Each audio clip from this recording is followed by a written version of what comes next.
విచారణ కరుణసాగర్ గారు. సో 12 వరకు విచారణ నడుస్తుంది. ఓకే, మధ్యాహ్నం తర్వాతనే మనకు తెలుస్తుంది ఏ విషయం ఏంది అనేది. ఈ నరేష్ గుప్తా, నువ్వేంటో నీ బాడీ లాంగ్వేజ్ ఏంటో నువ్వు అంత సంస్కారంగా మాట్లాడుతున్నావో తల్లి, ఏం తెలుసు నీకు? లాస్ట్ 7 years నుండి కూడా ప్రిపేర్ అవుతున్నారు మీరు. వాయిదా అంటే సీనియర్స్ పిచ్చోళ్ళ. సార్ నేనేంటో, నా బాడీ లాంగ్వేజ్ ఏంటో, నా బాడీ లాంగ్వేజ్ గురించి మాట్లాడే అంత సీను సినిమా నీకు లేదు. ఈ ప్రపంచంలో బతకాలంటే, ముఖ్యంగా ఈ ఫీల్డ్లో బతకాలంటే ఈ మాత్రం బాడీ లాంగ్వేజ్ లేకపోతే ఎవడు దేకను కూడా దేకడు. అర్థమైందా? ఇక మీరు మాట్లాడుతూ ఉన్నారు. ఎస్, మీరు అంటున్నారు కదా. సో 3 లక్షల మంది DSC aspirants voting, majority of percentage చూస్తారు ఇక్కడ.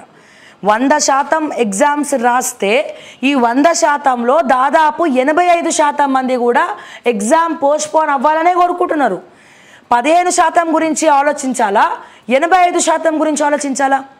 అంతెందుకండి, మీరు లైవ్లో కమెంట్ పెట్టారు కదా గుప్తా గారు, నరేష్ గుప్తా గారు. సో మీరు లైవ్లో కమెంట్ పెట్టారు కదా. సో మీ ఒకటే కమెంట్ ఇట్లుంది. మిగతా కమెంట్స్ అన్నీ కూడా చదవండి ఒక్కసారి. నేను అన్నీ చదువుతా, ప్రతి కమెంట్ చదువుతా. మిగతా కమెంట్స్ అన్నీ కూడా చదవండి. మిగతా కమెంట్స్ అన్నీ కూడా పోస్ట్పోన్, కేసు ఏమైంది, పోస్ట్పోన్ అంటే వీళ్ళందరూ పిచ్చోళ్ళు కాదు కదా సార్. అంటే వీళ్ళందరి బాడీ లాంగ్వేజ్ కూడా తేడా ఉన్నట్ట? చెప్పండి సార్, వీళ్ళందరి బాడీ లాంగ్వేజ్ ఎట్లున్నట్టు?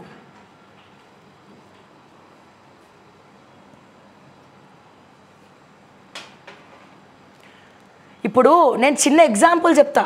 సో ఎక్కువ మెజారిటీ ఉన్న వాళ్ళకి సపోర్ట్ చేయాలా, లేకపోతే ఒకరిద్దరు అడిగిన దానికి సపోర్ట్ చేయమంటారా? దేనికి సపోర్ట్ చేయమంటారు? ఏ రకంగా చూసుకున్నా ఎక్కువ మెజారిటీ, ఎక్కువ ఓట్స్, ఎక్కువ మంది కోరుకునే దానికే ఎవరైనా ప్రయారిటీ ఇస్తారు. మీరు పెట్టిన మెసేజ్ కిందనే ఎన్ని కమెంట్స్ వస్తున్నాయి చూడండి. పోస్ట్పోన్ అంటే మీరు ఒక్కలే ఇట్లా పెడుతున్నారు. సో మిగతా వాళ్ళందరూ పోస్ట్పోనే అడుగుతున్నారు కదా. వీళ్ళకి నేను చెప్పానా సార్? వీళ్ళకి నేను చెప్పానా? మేము ఏమైనా రెచ్చగొట్టామా?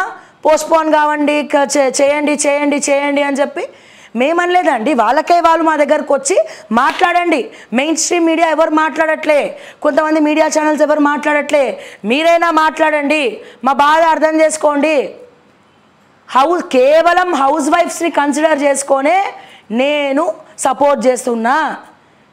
ఒక ఆడవాళ్ళని కన్సిడర్ చేసుకొనే నేను సపోర్ట్ చేస్తున్నా. ఎందుకంటే ఒక ఆడదానికే తెలుసు ఆడవాళ్ళ నొప్పేందో. ఇంట్లో పనులు చేయాలి, పిల్లల్ని చూసుకోవాలి, 10 ఏళ్ళ నుంచి చదువుతూనే ఉన్నామంటే మీరు ఇంట్లో పనేం చేయరేమో, కేవలం చదువుతారు. కానీ అమ్మాయిల సంగతి ఏంది? రోజు ఇంట్లో పనున్ని చేసి 24 గంటలు కూడా సరిపోదండి ఆడవాళ్ళకు.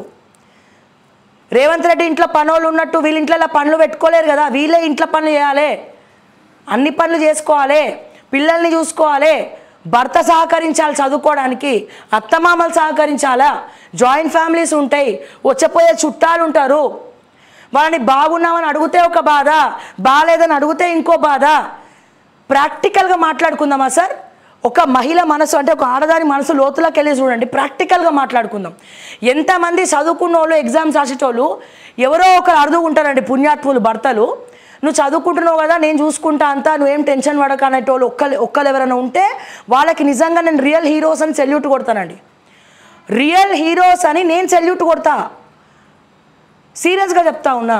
సో ఎంతమంది ఉన్నారండి చదువుకునే వాళ్ళకి సపోర్ట్ చేయడము, లేదా ఒక మహిళ ఎదగాలి, నువ్వు ఉద్యోగం చేయాల్సిందే, నువ్వు చదువుకో అమ్మా, నువ్వు టెన్షన్, నువ్వు ఇంట్లో పని ఏమైనా ఉంటే నేను చూసుకుంటా, లేకపోతే ఇద్దరం కలిసి చేసుకుందాం. ఎస్, ఇప్పుడు ఒక పని మొత్తం ఇంటి ఆడదే కాకుండా భర్త కూడా కొంచెం హెల్ప్ చేస్తారు. ఎందుకంటే వైఫ్ అండ్ హస్బెండ్ ఇద్దరు పని చేస్తున్నారు ఈ రోజుల్లో. ఇద్దరం కలిసి చేసుకుంటే 2 గంటలు అయ్యే పని గంట అయిపోతుంది, మిగతా గంట ఈమె చదువుకుంటుంది. అట్లనైనా mutual understanding, wife and husband understanding మీద ఆధారపడి ఉంటుంది. కానీ అట్లా కాకుండా సూటిపోటి మాటలు ఓడిచి, లేదు నువ్వు చేయాల్సిందే, నాకు కాదు, నేను ఎందుకు చేయాలి, నేను ఉద్యోగం పోతున్నా, నీ ఎగ్జామ్ ఫీజు కట్టుడే ఎక్కువ, నీ ముఖానికి నువ్వెంత, నీ బతికెంత, ఎగ్జామ్ ఫీజు కట్టుడే ఎక్కువ, ఇప్పటికే మొత్తం నేను సంపాదించిన సంపాదన మొత్తం కూడా నీ ఖర్చులకే అయిపోతున్నాయి, నీ చదువుకే అయిపోతుంది, నీ బుక్స్కే అయిపోతున్నాయి, వాళ్ళు ఎగ్జామ్స్ వేయరు, పాడు చేయరు. ఇట్లాంటి మాటలు మాట్లాడి భరించే ఆడదానికే తెలుసు గా పెయిన్ ఎంత అని చెప్పి. సరే వీటన్నిటికీ సమాధానం ఏంది? చదివి చూపిద్దాం, ఉద్యోగం కొట్టి చూపిద్దాం, అందరి నోర్లు మూసుకుంటాయి అని చెప్పి వాళ్ళు స్పోర్టివ్గా తీసుకొని మళ్ళీ నెక్స్ట్ డే కోసం ఎదురు చూస్తారు. మరి నువ్వు గ్యాప్ లేకుండా నువ్వు నోటిఫికేషన్ వేస్తే ఇమీడియట్గా నిన్న ఒక అమ్మాయి మాట్లాడుతూ ఉంది, నా ప్రజావాణిలో కూడా కాల్ చేసింది ఆ అమ్మాయి. అంటే నేను మీకు ఎవరిని నేను కించపరుస్తలేనండి. సో ఎట్లాంటి వాళ్ళు ఇంట్లో ఉంటారు, ఎట్లాంటి వాళ్ళు ఉండరు అనేది కూడా నేను 2 రకాలుగా చెప్తా ఉన్నా. కాకపోతే సపోర్ట్ చేసే వాళ్ళకన్నా కూడా సపోర్ట్ చేయని వాళ్ళే ఎక్కువ, సపోర్ట్ చేయని వాళ్ళే ఎక్కువనండి. అర్థమైందా? అదే మళ్ళీ తనకి ఉద్యోగం వచ్చి తను ఇదే జాబ్ కొడితే ఆమె జీతం ఇంట్లో ఇస్తే తీసుకుంటారు, తీసుకోవాలి కూడా. ఎందుకంటే తను సంపాదించేదే పిల్లల కోసం, కుటుంబం కోసం. మరి అట్లాంటప్పుడు ఇది కూడా సపోర్ట్ చేయాలి కదండి ఇంట్లో వాళ్ళు. ఆ సూటిపోటి మాటలు అన్నాక 2 కన్నీళ్ళు బొట్లు కారుస్తారు. చదవాలంటే 3 రాదు. సో మీరు చెప్పేంత ఈజీ కాదండి బతుకులకి వెళ్ళి తొంగి చూడడం, ప్రాక్టికల్గా మాట్లాడడం అనేది రాదు. అంత ఈజీ కాదు ఎవరికి కూడా, అంత ఇది కాదు. ఇవన్నీ తట్టుకొని నిలబడే శక్తి ఒక ఆడదానికే ఉంటుంది. అర్థమైందా? సో వాళ్ళ తరపున ఆలోచించండి. ఈ డిఎస్సి ఆస్పిరెంట్స్ ఎక్కువ మంది అమ్మాయిలు ఉన్నారు, చదువుకునేటోళ్ళు ఉన్నారు, 10 ఏళ్ళ నుంచి చదివేటోళ్ళు ఉన్నారు. కానీ వాళ్ళకి కొంచెమైనా టైం ఇవ్వాలి కదా. ఇప్పుడు రాసే ఎగ్జామ్ 3 లక్షల మంది అండి, 11,000 పోస్టులు ఇస్తున్నారు. ఈ 11,000 పోస్టులలో వీళ్ళకు కూడా పోస్ట్ రావాలంటే ఎవరు ఎక్కువ చదివితే వాళ్ళే పాస్ అవుతారు, వాళ్ళే క్వాలిఫై అవుతారు, వాళ్ళకే మార్క్స్ వస్తాయి. 46-44 ఇయర్స్ ఏజ్ ఉన్న వాళ్ళు కూడా ఎగ్జామ్ పోస్ట్పోన్ అవ్వాలని కోరుకుంటున్నారండి. సో మీరు ఇంటెలిజెంట్ అయి ఉండొచ్చు, మీరు అద్భుతమైనటువంటి దేశకి నేత అయి ఉండొచ్చు, మీరు సూపర్ మ్యాన్ అయి ఉండొచ్చు, మీరు సూపర్ హీరో అయి ఉండొచ్చు, మీరు రాత్రిపూట ఇట్లా పెట్టిన మా అదేంటది రజనీకాంత్ రోబో సినిమాలో రోబోలాగా ఇట్లా చదవగానే మీకు వచ్చేస్తుండొచ్చు సార్. కానీ దేవుడు అందరి బ్రెయిన్స్ ఒకేలాగా ఇయ్యాడు కదండి. మన 5,000 ఎట్లయితే సమానం లేవో వీళ్ళందరి బ్రెయిన్స్ కూడా ఒకేలాగా ఉండవండి. కొంతమందికి నెల పడుతుంది, కొంతమందికి 10 ఏళ్ళు పడుతుంది, కొంతమంది ఏందో నాలాంటి వాళ్ళు ఉంటారు, చదువుతూనే ఉంటారు ఇక జీవితాంతం, బుర్రకెక్కదు. సీరియస్గా మనం ప్రాక్టికల్గా మాట్లాడుకుంటే. సో మరి ఏం చేయమంటారు సార్ వాళ్ళని? మీ ఒక్కరి కోసం చూస్తారా, లేకపోతే 85% ఓటింగ్ పర్సంటేజ్ కోసం చూసి మాట్లాడతారా?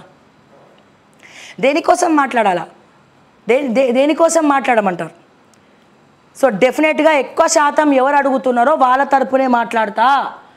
అండ్ అట్లనే అందులో అమ్మాయిలు ఎక్కువ మంది ఉన్నారు, వాళ్ళ తరపునే మాట్లాడతా, వాళ్ళ బాధలు అర్థం చేసుకుంటా, డెఫినెట్గా వాళ్ళ కోసం మాట్లాడతా.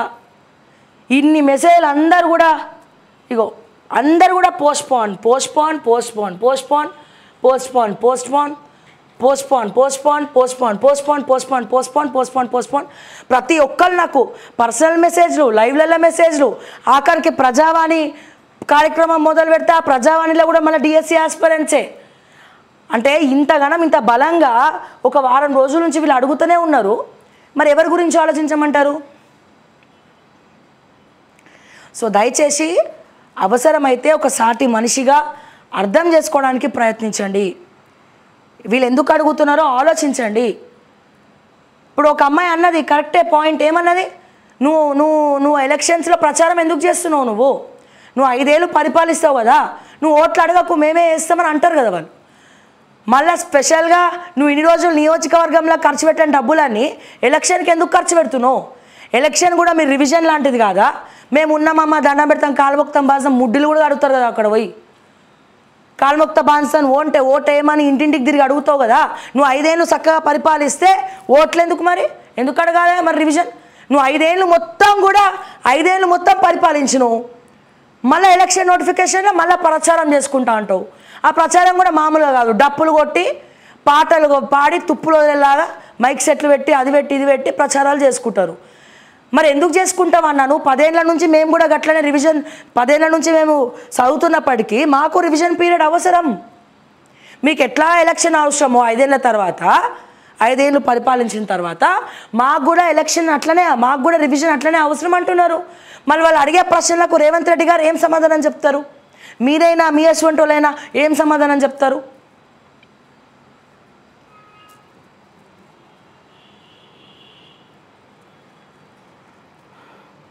నా బాడీ లాంగ్వేజ్ ఇట్లనే ఉంటుంది రా భయ్, నేను ఇట్లనే మాట్లాడతా, ఇట్లుంటేనే నడుస్తుంది.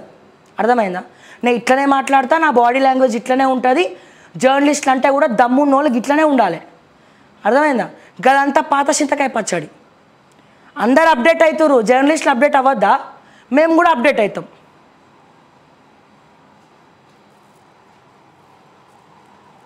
నెక్స్ట్, జూరాలకు బిరబిర కృష్ణమ్మ. ఆల్మట్టికి భారీగా వరద. నారాయణపూర్ నుంచి 62,955 క్యూసెక్కుల విడుదల. శ్రీశైలానికి 3,585, సాగర్కు 21,481 క్యూసెక్కులు. గోదావరికి కొనసాగుతున్న వరద. భద్రాచలంలో పెరుగుతున్న నీటి మట్టం. రాష్ట్ర వ్యాప్తంగా పలుచోట్ల వర్షాలు. ఇందూరు, ములుగు జిల్లాల్లో భారీగా, నవీపేటలో 15.4, వెంకటాపురంలో 10.7 సెంటీమీటర్లు. నేడు రేపు అతి భారీ వర్షాలు. స్థానిక కోటాపై వెనక్కి. కన్నడిగులకు రిజర్వేషన్లపై భారీ రగడ. కర్ణాటక పారిశ్రామిక వర్గాల్లో కలకలం. ఇక పారిశ్రామిక వర్గాలకు నచ్చకపోతే వీళ్ళు ఏం చేస్తారు? డబ్బు ఉన్నోళ్ళదికే పోతారు. ఇక స్థానికంగా స్థానిక వాళ్ళకి స్థానిక ఉద్యోగాలు అంటే ఎవడన్నా వింటాడా? భారీ నష్టమని నిపుణుల ఆందోళన. రాజ్యాంగ వ్యతిరేక బిల్లు పాయ్. ఐటీ కంపెనీలను బెదిరించేలా ఉంది అసోచామ్. కంపెనీలు తరలి వెళ్ళే ముప్పు. నాస్కామ్. నిపుణులతో చర్చిస్తాం మంత్రి పాటిల్. బిల్లుపై నిర్ణయం తాత్కాలికంగా వాయిదా. CM Siddaramaiah tweet. నేటి నుంచి డిఎస్సి. గిది మాత్రం రాస్తాడు ఆంధ్రజ్యోతి. ఎందుకు సార్ ఇట్లా మారిపోయినరు మీరు? పిల్లలు రోడ్డుకెక్కితే వార్త రాయలే, పిల్లలు రాత్రిపూట కూసుంటే వార్త రాయలే. కానీ నేటి నుంచి డిఎస్సి అని మాత్రం రాసిరు మెయిన్ పేపర్లో. ఎట్లా సార్? ఆగస్టు 5 వరకు పరీక్షలు. మొత్తం పోస్టులు 11,062. 2.70 లక్షల మంది అభ్యర్థులు. సో ఈ 2.70 లక్షల మంది అభ్యర్థులు 2.5 లక్షల మంది ఎగ్జామ్ పోస్ట్పోన్ అవ్వాలనే కోరుకుంటున్నారు. మరి అది కూడా రాయండి. సింగరేణిలో 2 కార్మికుల సజీవ సమాధి. మరమ్మత్తు చేస్తుండగా కూలిన మట్టి. మరో 2కి తీవ్ర గాయాలు. రామగుండం 3 డివిజన్ ఓసీపీ 2లో ఘటన. కిషన్ రెడ్డి విచారం. మత్తు వదిలిస్తారు. డ్రగ్స్ కట్టడికి గట్టి నిఘా. టాస్క్ ఫోర్స్ తరహాలో యాంటీ డ్రగ్స్ కంట్రోల్ టీంలు. వరంగల్లో ప్రయోగాత్మకంగా బ్లాక్ స్పాట్లుగా గంజాయి, డ్రగ్స్ వినియోగ ప్రదేశాలు. 2,600. ఇవాళ మేము కూడా ఈ అదేంటి ఎక్కడెక్కడ ఏమేమి జరుగుతుందనేది ఒక పోలీస్ ఆఫీసర్తో మాట్లాడితే వాళ్ళు పోతలేరు అక్కడికి. పైగా వాళ్ళని కూడా కాపాడే ప్రయత్నం చేస్తున్నారు. సో ఇవాళ కమిషనరేట్కి వెళ్ళి మేము కంప్లైంట్ లెటర్ ఇవ్వదలుచుకున్నాం దాని మీద. అండ్ ఏది పేకాట రాయిళ్ళ గురించి. 2,600 ఉద్యోగాలకు 25,000 మంది కొలువుపేటలో తొక్కిసలాట. ముంబై విమానాశ్రయం వద్ద ఘటన. నిరుద్యోగం రికార్డులు బద్దలు. ప్రియాంక. ప్రజావాణి ఫిర్యాదులకు ట్రాకింగ్. ఫిర్యాదు ఏ దశలో ఉందనేది అర్జీదారు తెలుసుకోవచ్చట. తెలుసుకొని ఏం చేస్తారు సార్? వచ్చిన మెసేజే వస్తుందట. ఓ స్త్రీ రేపురా, ఓ స్త్రీ రేపురా, ఓ స్త్రీ రేపురా. ప్రజావాణికి వచ్చిన వాళ్ళే వస్తున్నారు. ఎన్నిసార్లు వస్తే అన్నిసార్లు మెసేజ్లు వస్తున్నాయి. ఆ మెసేజ్లు వచ్చిన తర్వాత ఏం చేయాలరా నాయన అని జుట్టు పట్టుకొని పీక్కోలేక వెళ్ళిపోతున్నట వీళ్ళు. ఫిర్యాదు ఏ దశలో ఉందనేది అర్జీదారు తెలుసుకోవచ్చు. పరిష్కారం సరిగ్గా లేదని భావిస్తే ఆన్లైన్లో అప్పీల్కు వెళ్ళొచ్చు. అవకాశం కల్పించనున్న ప్రభుత్వం ప్రక్రియ అధికారుల కసరత్తు.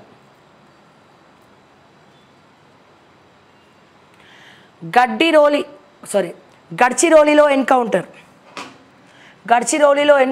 12 మంది మావోయిస్టులు మృతుల్లో తిప్పగడ్డ దళం in charge Atram Laxman. AK-47 LMG తుపాకుల సీజ్. ఒక ఎస్ఐ మరో జవాన్కు తూటా గాయాలు. వారోత్సవాల ముందు నక్సల్స్కి భారీ ఎదురుదెబ్బ. ఈ ఏడాది ఇది 5వ ఎన్కౌంటర్. 7 నెలల్లో 148 మంది నక్సల్స్ మృతి.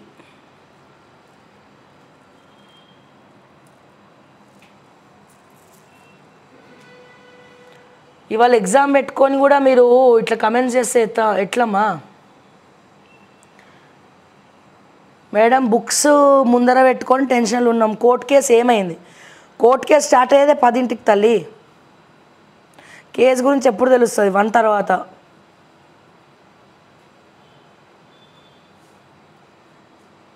ఎస్ పోస్ట్పోన్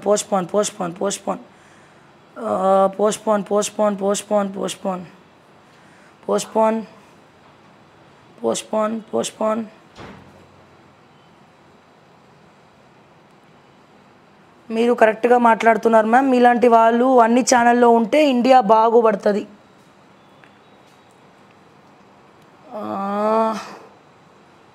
అక్క టెన్షన్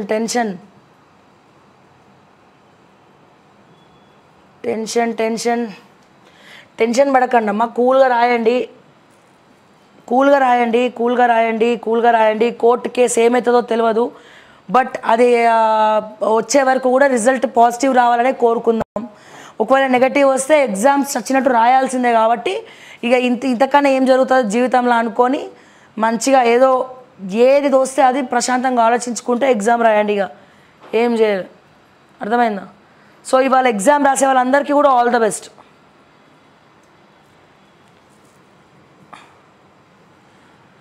నెక్స్ట్ ఈనాడు చూద్దాము.